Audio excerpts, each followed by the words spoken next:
বেজগাঁৱতে বাঘ দেখিছে। বাঘটো মানে আজি দুদিনমানৰ পৰা আতংকৰ সৃষ্টি কৰিছিলে। গৰু এজনী, তাৰপৰা আপোনাৰ ছাগলী দুটা খালে। তাৰপৰা এতিয়া মানে কালিৰ পৰা মানে পিঞ্জাটো পাতি থোৱা আছিলে। তাৰপৰা ছাগলীটো আজি উলিয়াই লৈ গ'লে মই এখন ইহঁতৰ কৈছিলে এঘৰৰ পৰা ছাগলী এটা নি ভৰাই থ'বলৈ আহিছিলোঁ। তাৰপৰা আহি পেলাই গ'লোঁ যে ৰাতিপুৱা 9টা বা 9:30 যদি নোসোমাই বাঘটো ছাগলীটো উলিয়াই দিব।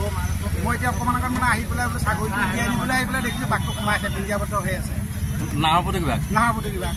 ইয়াত মানে যিকেইটা ছাগলী সন্ত্ৰাস খাইছিলে সেইটো একেটা বাঘে নে বেলেগ বাঘে? আৰু এটা আছে, দুটা আছে। আৰু এটা মানে আৰু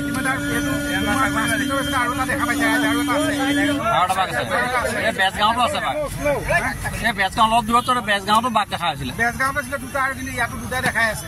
মানে বাঘ আৰু আছে। বাঘ আৰু আছে। বাঘ আৰু আছে। মানে ই অসুস্থ হৈ আছে নে বাঘ?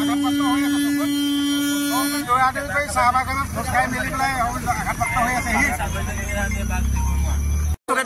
কেতিয়া ধৰিলা?